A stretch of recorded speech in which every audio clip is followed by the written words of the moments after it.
সুন্দরপুর গ্রামের মাঝখানে ছিল একটা বড় আম গাছ। গাছটার ছায়ায় বসেই গ্রামের বয়স্করা গল্প করত। আর সেখানেই থাকতেন দাদু, গ্রামের সবচেয়ে বুদ্ধিমান আর আদরের মানুষ। দাদুর নাম ছিল শ্যামল। ছোট বড় সবাই তাকে দাদু বলেই ডাকত বা জানত।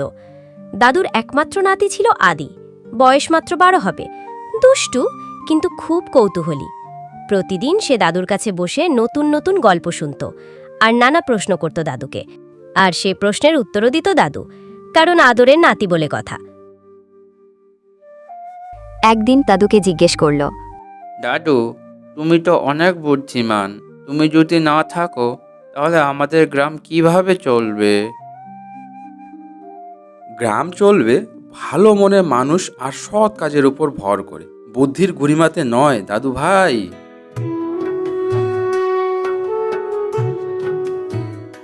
গ্রামের এক পাশে বাস করত এক চতুর লোক, তার নাম সোরেন। লোকটা একটু চালাক প্রকৃতির, সারাদিন ভাবত কিভাবে সহজে টাকা রোজগার করা যায়। একদিন সোরেন বাড়িতে বসে চিন্তা করতে লাগলো কি করে সহজে টাকা ইনকাম করা যায়। কিছুক্ষণ পর তার মাথায় বুদ্ধি এলো। মোবাইল ঘড়ি দিয়ে যদি গ্রামের লোককে বোকা বানানো যায়, মন্দ হয় না। সুরেন একটু সময় নষ্ট না করে বাড়ির মেঝেতে গর্ত করতে শুরু করলো। তারপর গর্তের ভিতরে একটা পুরনো মাটির হাঁড়ির ভেতর রেখে দিল একটা মোবাইল ঘড়ি, যাতে মাঝে মাঝে শব্দ করে। হাঁড়ি ঢেকে দিয়ে তার উপরে ফুলের গাছ লাগিয়ে দিল, যেন কিছুই বোঝা না যায়।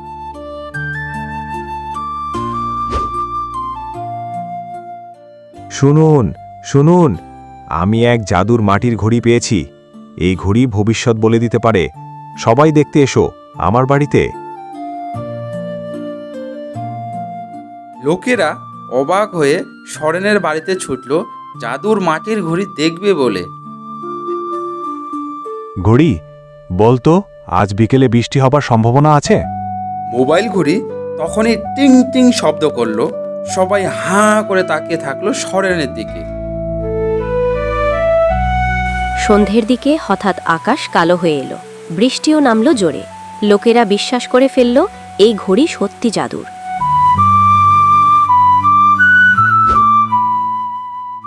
গ্রামবাসীরা শোনো, জাদুর ঘড়ির কাছে প্রশ্ন করলে 10 টাকা করে লাগবে কিন্তু। 2-1 দিনের মধ্যেই খবর ছড়িয়ে গেল চারপাশের গ্রামে। দূর দূরান্ত থেকে লোক আসতে শুরু করলো সরেনের বাড়িতে। সরেন রোজ অনেক টাকা করে রোজগার করতে লাগলো। আদি ও দাদুকে নিয়ে সোরেনবাবুর বাড়ি গেল জাদুর ঘড়ি দেখবে বলে। দেখো দাদু, আপনার সময়ের বুদ্ধির দিন শেষ। এখন মাটির ঘড়ির যুগ। আপনার বুদ্ধি আর কোনো কাজে আসলো না। সরেনের এই মিথ্যা কাণ্ডগুলি দেখে দাদু চুপ করে হাসতে লাগলেন। দাদু, এটা কি সত্যি জাদুর ঘড়ি? আমরা নিজেরাই যখন বোকা হই তখন জাদুও জিতে যায়।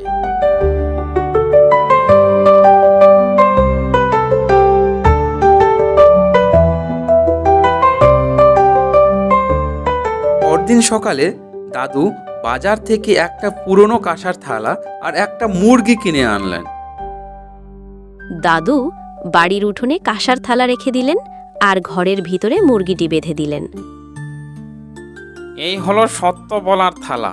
দাদু ভাই প্রতিদিন যে আগে আসবে তার প্রশ্নের উত্তর দেবে, কিন্তু যে মিথ্যে বলবে তাকে শাস্তি দেবে।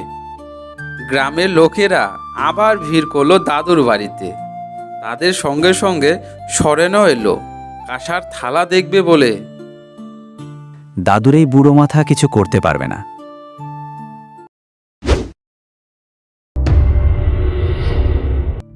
আচ্ছা, তাহলে আমি তো খুব ভালো মানুষ, তাই তো নাকি?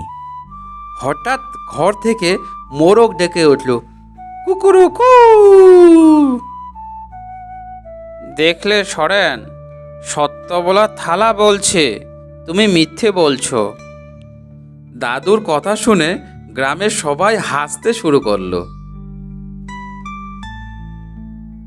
পরের দিন দাদু গ্রামের স্কুলের সামনে গিয়ে বললেন, আজ থেকে মাটির ঘড়ি আর সত্য থালার খেলা বন্ধ। স্কুলের সবাইকে সত্য আর বিজ্ঞান শেখানো হবে। ভুয়ো বিশ্বাস নয়, শেখা আর বোঝাই হবে সত্যিকারের জাদু। সোরেন বুঝতে পারল যে জাদু দিয়ে মানুষকে বোকা বানানো যায়, কিন্তু দাদুর মতো জ্ঞান আর সততার সামনে তা টেকে না। দাদু, এবার বুঝলাম বুদ্ধি মানে কেবল জাদু নয়, তা হলো সত্য, শিক্ষা আর সাহস। এই সবগুলোই থাকা প্রয়োজন। আর যদি কখনো কেউ তোমাকে মিথ্যা বলে কিছু দেখায়, আগে ভাববে, বুঝবে, তারপর বিশ্বাস করবে। ঠিক আছে দাদু ভাই?